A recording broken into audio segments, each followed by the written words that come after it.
Episode 75. 1975 was a significant year. It marked the end of the war in Vietnam, the birth of Tiger Woods, the year when Junko Tabei became the first woman to reach the summit of Mount Everest, and also the end of the 1970s recession in the US. Beyond MD, episode 75, here we go! Hey everyone, thank you so much for joining me on another episode of Beyond MD. Today we're going to be doing something a little bit different. I'm sharing a segment where I was interviewed by one of my former podcast guests. So you may remember Mark Halpern from our episodes on tax-efficient philanthropy.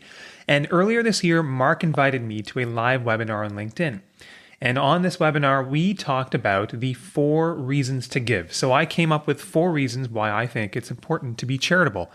So I'm going to give a little table of contents now, and then the details are in the episode. So reason number 1 to give is that it does make us happier. A lot of people talk about this, but we will dive into the evidence behind why does it make us happier, some of the physiology. Reason number 2 to give is that it allows us to impart very important lessons to our children. Reason number 3 to give is that it is important for entrepreneurship and expanding our network. And then the 4th reason to give, and I know it's a financial podcast, but I put this towards the end, is that giving can come with certain financial benefits. And I put this towards the end because I don't think that this should be the main driver to give. I think that feeling good about doing good for the world is a much more important reason. But in this episode, we will go through the nuts and bolts of transferring appreciated shares from your corporation to the investment account of a charity and exactly what happens along the way. I will also touch base on some of the experiences I've had that will allow one to make their giving, their charitable gifting, more meaningful. So a little bit on my guest, Mark Halpern. So Mark is the CEO of wealthinsurance.com. He has been in practice for 33 years, and he helps people through his firm in 3 key ways. There are 3 key pillars: estate planning, tax mitigation, and philanthropy. Now, when it comes to tax-efficient philanthropy, Mark is the man in Canada. The more I talk to people over 4 years in the podcast, the more I am learning that he is truly one of the top voices in this area, which is why I'm excited to share this interview with him. Mark is a valued member on many hospital foundations, also the Jewish Foundation. And Mark also educates other advisors on various topics in his Power of Platinum program, and this includes tax-efficient philanthropy. So if you're an advisor looking to learn more, I will share the link to this in the show notes. So guys, without further delay, here is my discussion with Mark Halpern on the various reasons to give. And if you're interested in moving past the introduction into the meat of the conversation, you can feel free to go to just past minute number 13. And what I'd like to do right now is I would like to call upon our very, very special guest, Dr. Yatin Chadha. And Yatin, thank you so much for coming. We became friends on LinkedIn. You had me on your show, and now I have you on my show. So I'm so grateful to be able to reciprocate. We did, Mark. Thank you to you and Phil for having me on today. It's a real pleasure to join you guys on Philanthropy Fridays. So, and also just to go back, Mark, I saw one of your presentations on LinkedIn. It was a year or 2 ago, probably 2 years ago in March, and you were talking about kind of all these little secrets behind giving, doing good, and also getting some financial benefits along the way. And I was watching that presentation and I told myself, I maybe understand 5 to 10% of this. So I felt like at that time, it was good to get in touch with you. And then it kind of took off. So I always tell people, get out there, have conversations, because you really never know what you're going to learn. Beautiful. Well, you've come a long way, because clearly, I kind of say you drank the Kool-Aid on this, because I know you talk about it so much on your podcast. And you really become an ambassador for wanting to help people. But maybe you can just let everybody know a little bit about your background. You're not just a philanthropist, you're a doctor, a radiologist. Tell us about your background and what you do and your family and whatnot. Sure. Most importantly, I have a beautiful wife, Seema, and we have 2 boys, Rohan and Zion. They're 7 and just about 10. And so they are entering what I think and what I've talked to people about is the golden years. These are the years where it is such a wonderful experience to spend time with them every day. They want to spend time with us. And so we're trying to make the most of that. My background professionally, I went all over the place for school, from Queens to Vancouver for medical school, back to Queens. I grew up in Kingston. And at that point, I kind of told my parents, listen, guys, I love you, but I need to get out and see the world. So I left again from Queens, went to San Diego for a year, Beautiful place. started practice. Oh, it's a beautiful place. Has a very soft spot in our hearts to this day. Started practice in Calgary, but then eventually Ontario and Toronto called us back because of all the family ties. And so I've been in Toronto since 2017, practicing as a general radiologist at North York General Hospital. And I have a few leadership roles there too. So I am the education lead there. So anytime we have medical students, residents who come in, I supervise them. And it's honestly, it's been a wonderful journey. And I think if my journey has taught me one thing, it's that my ideal life involves change, involves a variety, and involves learning about new things, taking the plunge from time to time, because when you do that, you learn a lot about yourself. And so it's something that I do like to remind people about. Don't be afraid to take the plunge once in a while. The new experiences are very good for growth. Good for you. And, I'm with you on that. I have 5 children, thank God. It's beautiful. But, I've always told my kids that in life, there are 2 types of people. There are winners and there are learners, and that you never lose. You always take chances and take risks and ramp up. And I heard from, I forget who it was, but they said, if you're going to fall, at least fall forward. Don't fall backward, fall forward. 100%. So at least it ramps you forward. So, but you're a young man. I'm just saying you're very accomplished for, at this stage of life, you've done a lot. Mark, I do appreciate that. I really do. I'm moving now from early career to almost mid-career. And this is the time when I started to talk to my wife, Seema, about, I think it's really time to start talking about how to give back. Don't get me wrong. We're still in the phase of accumulating. I started my earning years probably later than the average person. I get that, but you get to a point where you want to give back and do the right thing. So we're starting to have more of those conversations. And that's how my interest in giving deepened. And it's also through connecting with people like yourself, Mark. You've been on my show twice, and you've really helped create a few episodes that are amazing roadmaps for people who want to learn more about these topics. And that deepened my interest further. And so here we are today. Beautiful. Well, part of our mantra that we talk to people about, because they may have gotten a little further in life than you, but we say, we like to take people from success to significance, right? Like you become successful at some point, you realize, okay, I've got enough, whatever. So let's talk about the podcast for a second. First of all, at North York General, they must look at you as a celebrity. Like, here you've got a podcast, you do take so much leadership roles, but it's quite unique. Tell us about the podcast, how that came about. What was your interest in podcasts? How long you've been doing it for? And what do you talk about? Absolutely, Mark. So the idea came to me in 2020, and it was April 2020. And this is when headlines were all over the place and the world was entering a darker place. And so that month, not by choice, I only worked 4 days because our volumes at the hospital plummeted. And it wasn't so much that I was worried financially, but it was more, I don't do very well sitting around idle. And so I had told my wife, I said, listen, Seema, I'm getting very interested in finance. I ask my accountant questions all the time. I probably drive him nuts, but I want to learn more. And not only do I want to do that, I feel like there's a way to continue bringing value to the world. So I told her my idea. Why don't I interview subject experts on various personal finance topics? And why don't I learn and share this knowledge with everybody through a podcast? She said, I love the idea. Don't even think about it too much, because she's like, you tend to overthink, just do it. So I did a quick Google search that night. There wasn't much out there. I said, I'm going to start a podcast. And then initially people were wondering, well, you're a physician. Why are you doing this? And I said, guys, at some point you get to a stage where I'm a radiologist. I sit behind a screen 85% of my time. The rest of the time I do see patients, but most of my time I'm sitting behind a screen. So after a while, things become a little bit more routine. You develop mastery of a subject, and then you say, well, now I want to try something different. I want to grow in a different way. And so for me, podcasting, learning about finance, sharing this with my colleagues, it's added a whole new dimension to my life. And it's also shown me there's many ways to bring value to the world. So I can share a podcast now.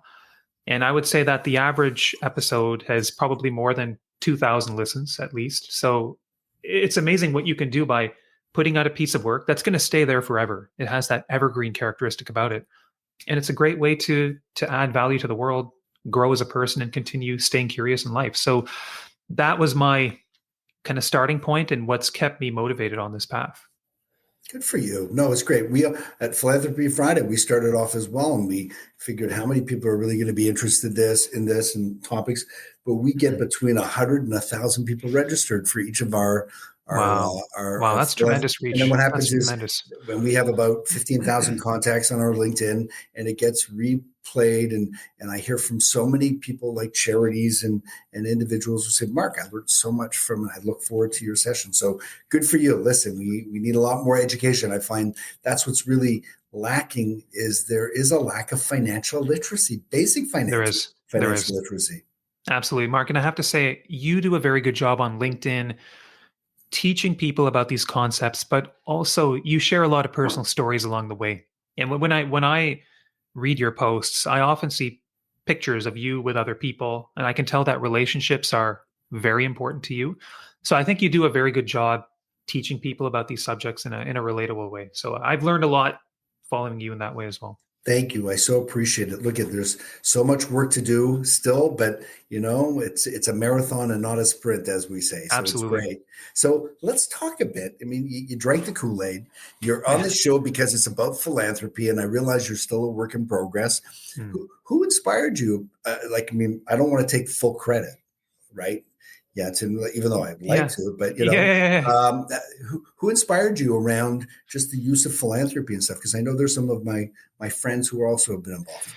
Well, there are 3 people, yourself included. 3 of you came onto my show, and you all educated us on a very similar topic, and that was the importance of giving, but also how to give in a tax strategic manner. So it was yourself, Mark, Jamie Golombek, and Ali Spinner. You all came on and you talked about the power of donating through appreciated stock shares in your corporation, transferring those to charity. And we can get into the nuts and bolts of this later. Yep. But once I heard it 3 times, I said, okay, there's got to be something here. And I'm pretty sure I approached each of you individually to just clarify my understanding on this topic before I actually executed it. And I have to say, it's a wonderful way to give and to do good. And in many cases, you can give more than you would be able to otherwise. And so I think it's really a win-win for everybody involved in the process. Beautiful. And I'm assuming of those 3, I was at the top of the list, though. In terms of good looks, this is intelligence, personality, passion. I just, I'm very close with Ali and with Jamie, so I have to, Absolutely. No, that's why I brought you onto the show a second time, right? So yeah, it's all good. Have they been on a second time? You know what? Interestingly, you guys are in that esteemed group. The 3 of you have all been on for repeat episodes. Oh, so, rats. I thought I was looking for one. Okay. But we'll have to get you on for one more then. So, so we'll get to the appreciated security soon, but it is remarkable that, still 99.9% of the population is still giving by cash checks and credit cards, which is the most cost and tax ineffective way of giving, but we'll come back to it and you'll share with us sort of your insights in terms of what got you over the ledge on that. But let's just talk, you mentioned about having 4 reasons to be philanthropic, and I like the topic, doctor's orders, which was great. So, we're living in a time right now, the world needs a big hug. The world needs a big hug. It needs a kiss. There's so much volatility and so much, disrespect, like the lack of respect for people and just letting people, it's my way or the highway and the politics. And it really, it emotionally, can knock you out. I find that it has a big impact on me. And that's why I try to stay away from all the social media and whatnot. But, but being philanthropic can actually have some very, very positive physiological results, correct? What would you say is that? Can you talk about your first nut?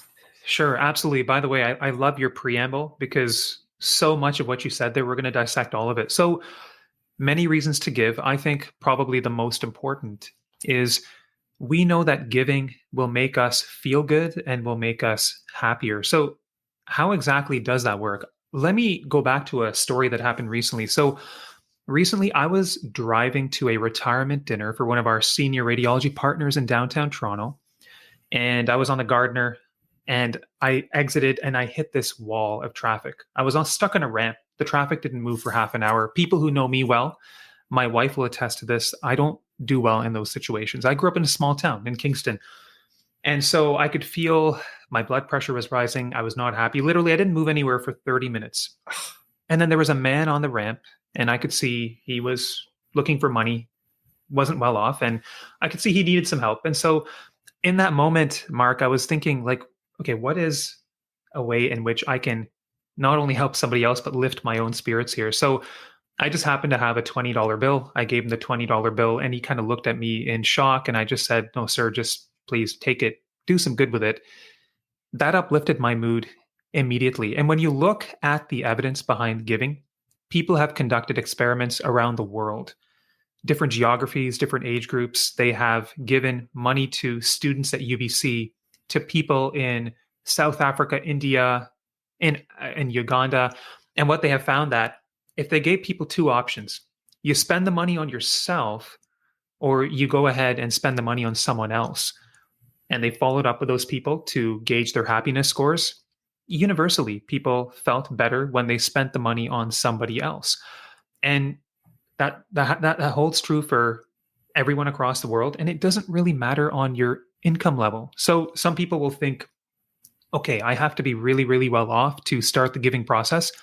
Well, you don't. It doesn't matter what your income is. You can take the small steps to get started today. And we as physicians like to understand the evidence and try to explain things on a more cellular level, like why is this happening? But the research does show that when you give, when you do good for others, it does release dopamine. And so dopamine is our pleasure hormone.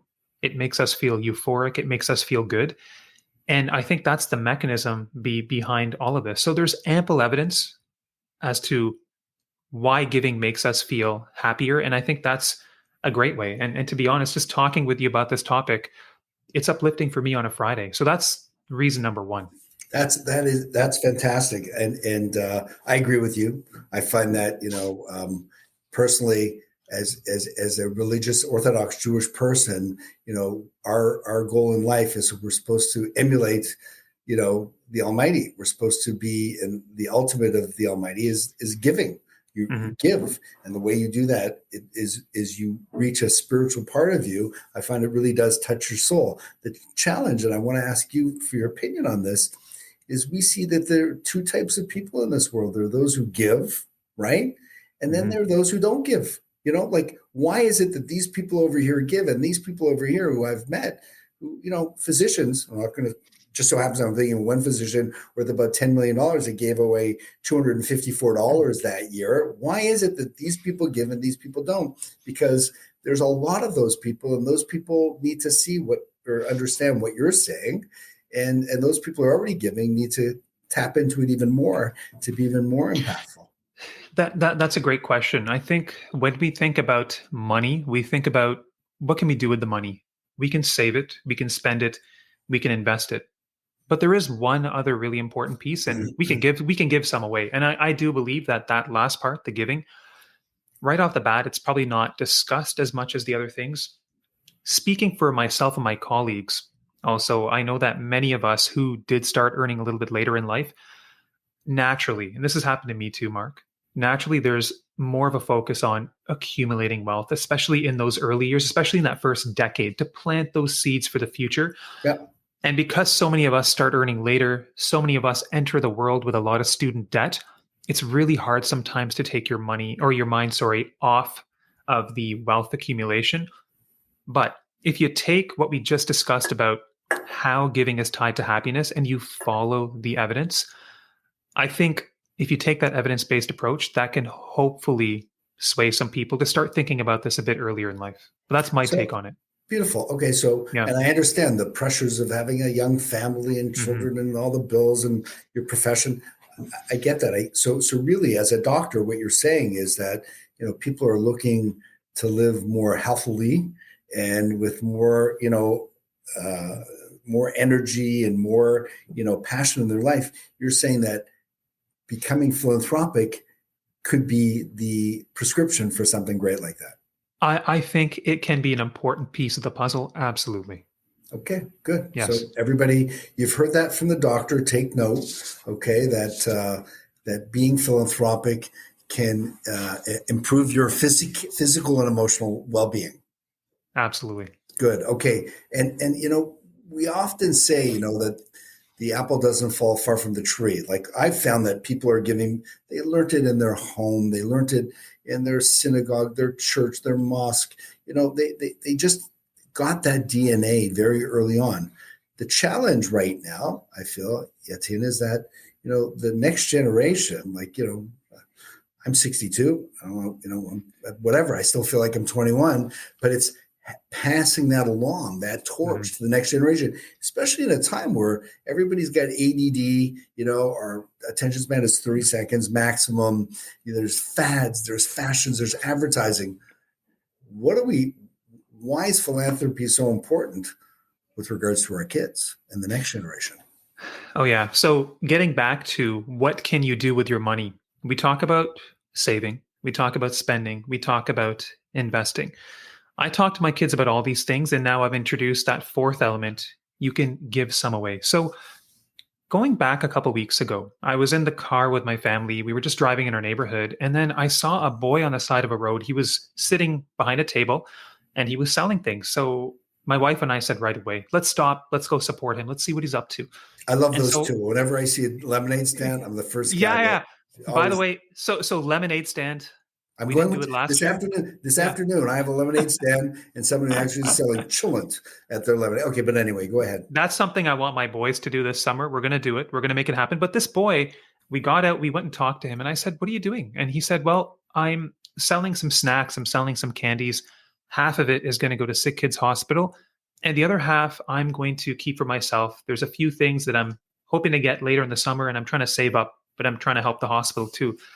Mark, this boy was maybe 10, probably 9 years old.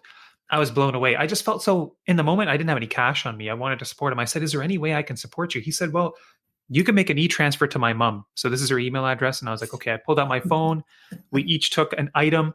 And in that message of the transfer, I wrote his mom a message. I said, "Your son is amazing." And so that to me was just like, wow, this kid is so beyond his years. And Wow. I showed my boys that this is a great example of how to do a little bit of good and also how to make a little bit of money too. So why is this especially important for our kids? One, Mark, we are all living in a digital age and a social media age. So think about what we do day to day. When we want to go shopping, we go to Amazon, we click a few buttons. If you have Amazon Prime, you get the delivery the same day or the next day. You want to get dinner for your family, you hit a few buttons, it's there within half an hour. Everything is instant. There's instant gratification. The focus is always on us and consuming. And then when it comes to social media, there's great content out there, don't get me wrong, but then I'll find a lot of the time we become a little bit absorbed with, hey, how many people are reacting to me? How many likes did I get? How many comments did I get? Everything is so instant. And I find that it's important to introduce a few measures early in life to shift the focus towards something else, not just on you, what you're consuming, what you're doing. Do good for others. And I think that introducing that concept of, hey, it's important to give as well. I think that's going to become a critical topic for our kids because let's face it, the internet, social media, it's going to play an increasing role on how it shapes our children's lives. So shift the focus, introduce that balance. That's why I think it's critical to talk to them about giving. And so we have the aspiration of that lemonade stand this year. And I love that example of that young boy in my neighborhood who was giving away some and keeping some as well. Beautiful. Well, the lemonade stand I'm going to this afternoon is at 16 Campbell Avenue in Thornhill. I don't want it to explode, but that's not far from me. It's not far from me. All the money is being given to an organization called KCC, which is a school for kids with medical and mental handicaps on Atkinson. And this young man who's doing it, who's 10 years old, is giving away 100% of his proceeds. And he's learning all about the business. It's beautiful. This is the third week he's doing it. So 67 Campbell Avenue, if you want. Okay. I wrote that down. Yeah, very good. Getting back to the kids, I think what you're saying is spot on. I'd say that there are probably a lot of grandparents who are listening or will be listening to this, where, I just became a grandfather. We had two grandchildren, one in February and in March. So it's a new chapter of life. And, we've done, thank God we have great kids, and we've taken to this place, and they're on a good path. It's that next generation that, we want to make sure that they're going to be looked after. So I think it's really important that, when we talk about planning and we talk about, charity, that grandparents can be so instrumental in setting up, perpetual or enduring legacies, through charity for those grandchildren. Imagine if you went up to your grandchild or each of your grandchildren and said, here, I'm going to let you give away $1,000 to whatever charity you want this year on the condition that you do the research on it first and get involved. And then you're going to be responsible for giving $1,000. I mean, that's beautiful. Isn't that it's so powerful. Wonderful. That is, Mark, can I ask you, you have 5 kids, and congratulations, by the way. I know you now have grandchildren as well, right? You have a granddaughter? Yeah. A granddaughter. Yeah. Congratulations on that. Yeah. Thank you so much. So the question always comes up, how do you I'm sure you talked to your kids when they were younger. They're grown up now, but about the importance of all these concepts, including giving. Some people will ask, well, how do I talk to my kids about this in a way so that they will be engaged? Do you have any thoughts on how to expose kids to this and talk to them in the right way about it? It's a great question. Look, we have, growing up, if you're somebody who grew up in a more religious, background, we have something called tithing. So we have an unfair advantage. Tithing is that, at least in the Jewish world, we tithe 10% of our money to give to charity.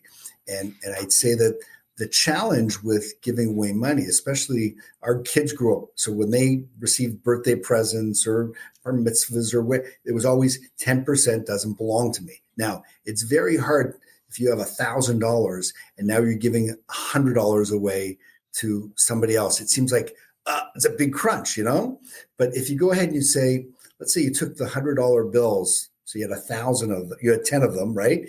And you go, this one's for me. This one's for me. This one's for me. This one's for me. And you count 9 of this one's for me. And when you're giving away, you go, I've got 900. This is fantastic. I've got 900. So I think the key is that kids have to see the blessing that they have in their life. They have to see all the stuff that they have and look out and see all the people who don't have this or are not aware of, who don't have the pleasure. And when you see that you are so rich, and it doesn't mean you have to be Bill Gates and Warren Buffett rich, just that you have a roof over your head and you've got food on the table and clothes, and you see that, you can't not feel like, oh my gosh, I got to give some of this away to people who don't have. I think that's a great way to go about it. That's wonderful. So that's great. Kids, philanthropy. I think it's an amazing way of passing along values and ethics and meaning to your children that's outside of the social media and all the noise that they're getting. So, and by the way, I just want to say on that, there are organizations now where they actually encourage children, young kids, that they can set up their own donor advised fund, which we'll speak about, for like $500. And now they have their own named donor advised fund as a kid. And you're like a boss. You're like a rock. Yeah. I got my own foundation. Yeah, your own fund. So the earlier you can do that, that's the Jewish Foundation in Greater Toronto has that in place. It's like an impact fund. I'm just saying, imagine you put $500 in and your kid has a foundation and they have to give away 5% every year. And it's professionally managed, and you'll, of course, once you get started and you put that in, you'll just keep building and building and building it. Of course. Yeah. Okay. So far we found out that philanthropy, number 1, great for happiness, health, etc. Number 2, kids can benefit. Let's talk about the third part of the prescription, which is, it's probably very good for business to be philanthropic. It's probably very good for your own network and, people around you. Yeah. And exactly. The way I saw this with my own eyes for the first time was when I started practice at North York General in 2017. And there was basically an annual gala that the hospital would be a part of. And you basically had to buy a table for the group. But then when I walked in to this gala, it was called the Heart of Fashion. there were people from so many different walks of life at that gala. I had so many wonderful conversations. And then, my chief at the time, whose name is Ryan Margot, he's still our running chief. He's about 8 years into his tenure as chief. But he explained to me that day, he's like, yeah, we buy a table, but it's good for our practice. It's good to meet people. And then I started to think a bit deeper on this topic. When you take the time to connect with a charity, understand where your money is going, and you make contributions, there's so many ways to get involved with that charity. There may be a fundraiser. You may be invited to a gala. And then if you take it one step further, you think about, well, who are the people that you are going to be connecting with? You're going to be connecting with like-minded individuals. These are people who generally want to do good for their communities. They want to do good for the world. I know that sounds a bit cliche, but if you take it one step further, these are people who want to see other people and organizations succeed. They could very well want to see you succeed in your own life as well.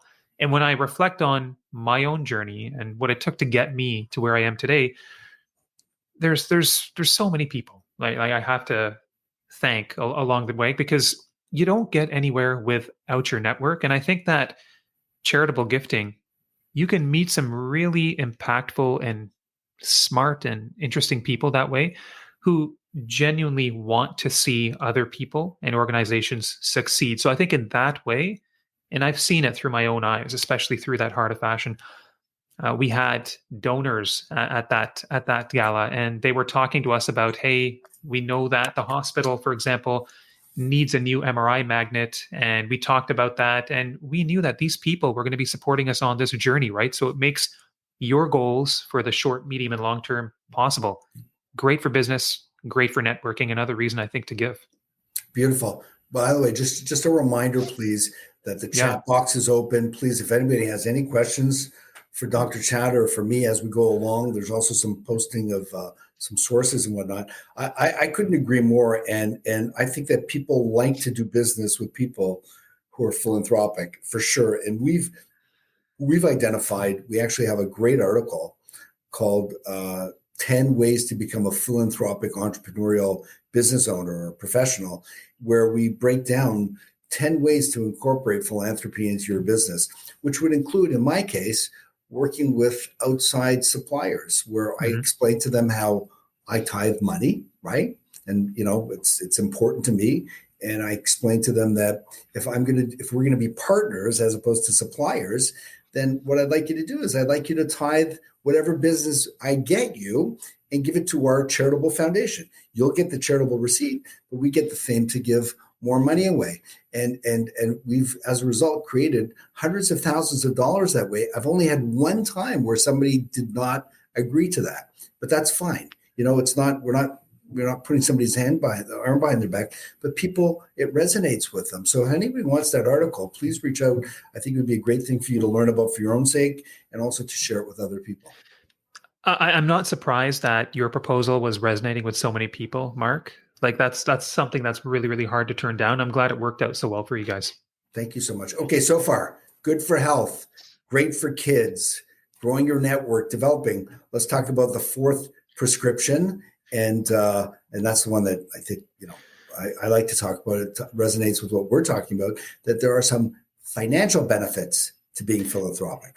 Yeah. So Mark, these financial benefits, a lot of this I learned from you. So thank you for educating myself and my listeners about this. So I think what you have educated people on is you give $2 you donate $2, you're going to save $1 of tax. And then you talk about that triangle of you can give to your family, you can give to charity, you can give to the government. And usually you'll have to prioritize two of those. And I think that's a very practical way to look at it that way. So I've thought about that as well.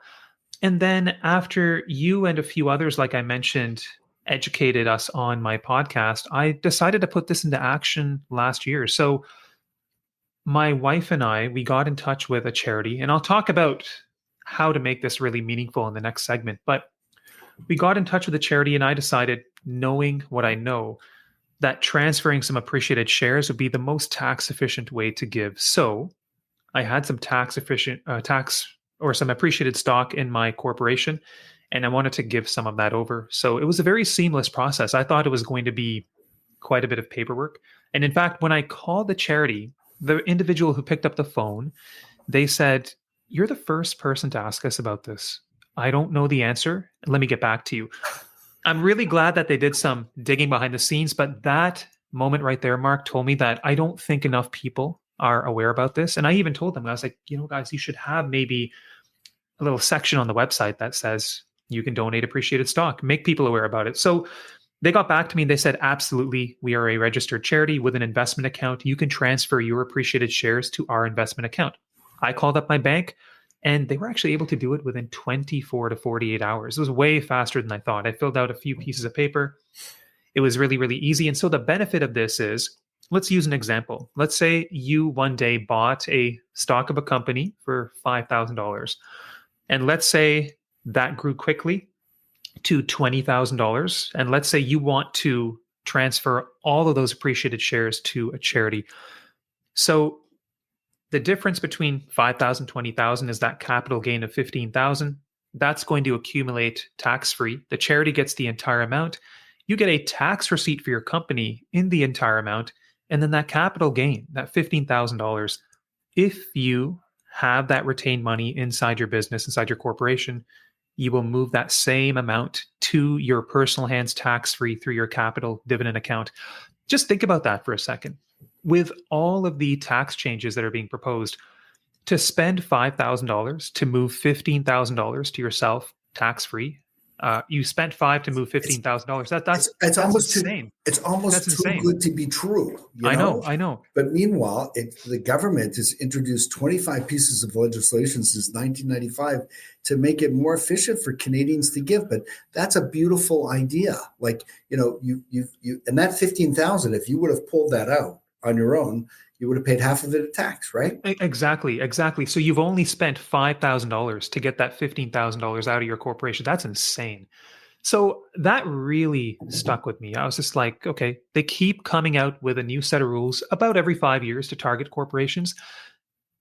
This is, it sounds like it's too good to be true. It's not. It's true. So that's one way. And then I think the next step for us to really make sure that giving is a part of our fabric as a family is to do so more on the personal side. And I think the next step for me would be going the donor advised fund route, where you basically set up a fund like you already talked about, and then you can pick which charities are eventually going to get the money, but you're putting the money into the fund, you're generating some tax deductions along the way. But more importantly, you're committing to the process of saying, we as a family are going to sit down once or twice a year and talk about where we want to give and make this process automatic. So that's our next step. Beautiful. Oh, Yatin, it's so lovely. So not everybody who's listening has a corporation. Obviously, the lights are going on. What we want is for someone to have an aha moment and go, and reach out to their professional or reach out to us, have that conversation.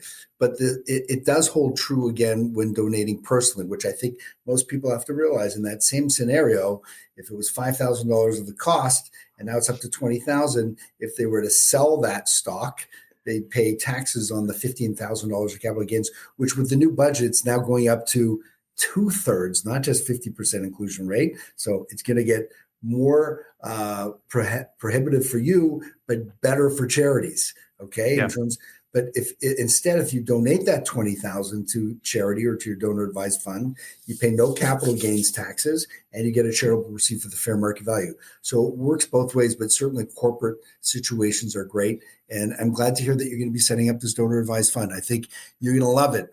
I had somebody tell me for years, and I was on a foundation board, you got to open up a donor advised fund. And I never got around to it. And then I finally did. And now I have 4.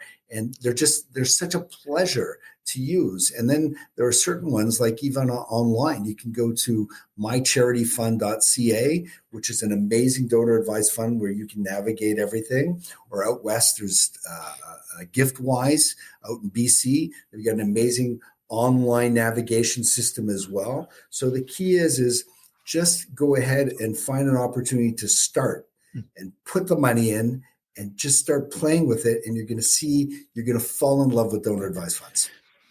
Mark, I'm really glad you said that. It sort of segues into my last point, but what a great way to, I think, spend your time thinking about which charities you're going to be giving to. Because I can tell you, I think there is a way to make this whole process a bit more meaningful for everybody involved. So looking back at last year, when I decided, I sat down with my wife, Seema, and I said, listen, I'm moving from early career to mid career. We need to start talking about giving back. And so I thought about what kind of charity would I want to support? I thought about my values, what's important to me, my family. And one thing really stood out. My boys, fortunately, they are both healthy boys who get to play sports and they get to take part in recreational sport. It gets them outside, it gets them interacting with other kids. And I saw what that did for their development. I saw that made them happier. It made them more confident. And I told Seema, I said, I think I want other kids to have that same chance. So we contacted charities, and the one we contacted was Jumpstart. And the beautiful thing was they were so willing to have a conversation to educate on us on if we do happen to donate, well, what kind of projects do they have on the go? Which project would we want our money to go to? And then they actually took it one step further. They invited us out for a site visit, and I got to play tennis with some of the children in the program. And at the end of the tennis session, one of the kids came and gave me a hug after and said, thanks for joining us. And I was just like, wow, like that just hit me. And I thought, I think if we take things one step further and just get involved, it makes the whole process so much more enjoyable. It really sticks with you. And I feel like that feeling of pleasure and happiness, it's not fleeting. It really sticks with you if you do things in the right way. So I wanted to leave people with some thoughts there. So beautiful. Look at people. Like I said, the world needs a hug. There's a lot of people walking around looking very depressed and despondent. And, there's people like people who are passionate. Let's face it. People like to do work and do business and live and be entertained with people who are passionate, like the people in your world. And there are so many ways for listeners to get involved in communities, just like you have a golf community and you have a sailing community, you can have a philanthropic community as well. So reach out to one of your local foundations, the Toronto Foundation, the Barrie Foundation, the Mississauga Foundation, the Oakville Foundation. They're great. And there are whole communities there that you could be associating with. And it's not just, obviously, giving away appreciated securities is a wonderful thing. I'd like to touch on maybe a few more before we carry on, but just because I've had some stuff happen just the last week, but so we talked about, yes, give cash, checks, or credit cards, least cost and tax effective way, appreciated securities, number one, as far as I'm concerned. Flow through shares, there are flow through companies. So if you're going to give, it's a way of giving at the least cost possible, but with the new AMT rules, that'll sort of be restricted by maybe 30% less than usual, but people who are already giving, it's a great way to give. Somebody who has an old life insurance policy, they can donate an old life insurance policy and get a fair market value, not just for the cash value, but for the death benefit included, and donate that. And oftentimes the charities will actually pay for the premiums going forward, or get a new life insurance policy and make the owner a charity. Now that your premiums are considered charitable donations, or donated as the beneficiary to charity when you die to save taxes. Something happened this week, which you'll really appreciate. I created $2.7 million of charitable gifts just this week. That's incredible, Mark. That was going to be my next thing, because I know you're a very passionate person in this space. And so my question was like, how is the mission going? Because I think you've done a really good job at blending, like you just talked about life insurance and donating an old life insurance policy or getting a new one and donating that. But I think you've done a really interesting thing. Actually, one of my listeners reached out to me, and he's a lawyer, and he said that you back in the day had visited their firm and talked to them about how to blend life insurance with gifting. So I think you've done a really good job in this space. But how is like the mission going for you? Thank you. We need more advocates, right? We need a whole team of ambassadors and cheerleaders to do it. But it's hard. Like, it's definitely picking up in the sense that more advisors are getting involved. There's no question. There's more dialogue around philanthropy. And I like to think that me and a number of people are sort of setting the pace to get the word out there. For advisors who would really like to go deep, we actually have a mentoring coaching program called Power of Platinum, which is a one-year program that we teach professional advisors in insurance or investment to become experts in strategic philanthropy and high net worth life insurance. And we've had over 200 advisors come through so far. We're Wow. starting our next session in September, but it's been fantastic. So look, at this week, I had an introduction to an individual who was a widow. He got remarried, and his son put us together. And it turns out that he had a $1.7 million RIF. He's in his 70s, that he's taking out the 5% every year, but it's making more than 5%. So really, it's going to continue to accumulate. And he actually made the beneficiary of that his children. And when I explained to him that his children are not going to get $1.7 million, they're going to get about $790 of that. He said, what? Okay. It's going to be taxed at 54%. Yeah. So he said, if they don't need 790, in other words, you have a whole bunch of other assets, wouldn't it be nicer to take the whole 1.7 and today give it to a charity or to a donor advised fund and turn that all into charity? Yep. And again, you'll take care of them with other things, but the lights went on. He had no idea about that. And he's a very intelligent individual with some very good, I know who his accountant is, but that's not the exception. That's the rule out there. So that was one great gift. So we're going to turn that into a $1.7 million charitable. And then another person through a charity I got introduced to, they had an older donor who had never been married, had no children, and was sitting on a $600,000 RIF. She was worth several $1 million. And again, only taking out the minimum. And we said to her also, why don't you take the $600,000 and give it to the charity today, right? At a small dial down in terms of the cost. And she was all over it. Plus, she opened up her will and created some more giving. So it was a total of another $1 million gift. And when I was growing up, I used to think of those people who gave $1 million to charity, and I was so in awe. And now I realize, no, everybody on this call on LinkedIn Live, we could be doing this every day. We could be creating $1 million a day if we're talking to people and just educating them and letting them know. And if people are listening to you and coming onto your podcast, the doctors hopefully will also understand that, and we can make some tremendous impact in this world. That's really powerful when you think about those numbers and with everybody getting involved. But Mark, it's great to see you, on your mission in this space and also educating other advisors along the way, because I think that's a great way to continue spreading the word, teaching people to broaden the footprint of what you want to see happen here. So I think it's great to see. Thank you. So we only have a few minutes left. I don't see there aren't any questions other than somebody wrote a very nice note saying, great to see this conversation happen. Two legends, Yatin Chadha and Mark Halpern. That was our good friend, Jeff Bernstein, by the way, just so, but he's. Thanks, Jeff. Yeah. So just in terms of just a summary. So again, the four pillars, obviously it's going to result in more happiness. It's great to be philanthropic, to benefit our kids, and obviously to teach them. The third is to grow our network and our businesses. And the fourth is just about the financial benefits of giving. And as you said, you're a perfect example of that, which is outstanding. Thanks, Mark. Slow and steady. You always have to continue thinking of ways to give and hopefully make it a regular process. But I want to thank you again, Mark, for hosting me here. I really enjoyed the conversation with you today. Me too.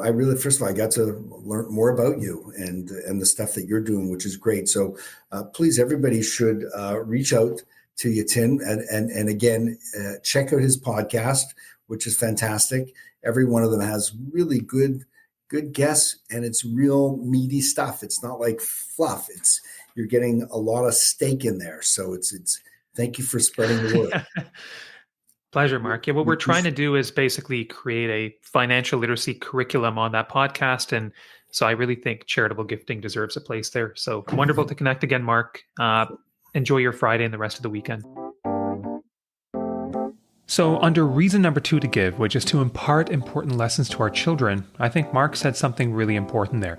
He talked about how it can be really worthwhile for kids to see how fortunate they are, but then also very impactful for kids to see how other people may not be as fortunate. One of the things that we have been trying to do as a family to show our kids how fortunate they are, and I know a lot of people listening to the podcast, You guys have a stable income, a healthy income. You're going to be very fortunate compared to many others out there. But one of the things that we do to drive the message home a little bit more is we go on experiences, and specifically we travel. So this year we did a family trip to Portugal, and even coming back from Portugal, my kids made a very interesting comment to me. We were driving them to camp and they said, "Dad, we noticed like in North America, we have so much space. I think we're really, really lucky to have that." And in my mind, I was just like, guys, that's one of the reasons we travel. Not just to see the world. It's important to see the world, but it's also important to realize how fortunate you are. And of course, after that, my 7-year-old Zion came up with the comment and he said, "Yeah, we have more space in North America, but Europe sure does have a lot more character." Wise words from a 7-year-old. Guys, thank you so much for joining me again today, and we will see you in a few weeks for episode number 76. Until next time, stay well, stay savvy.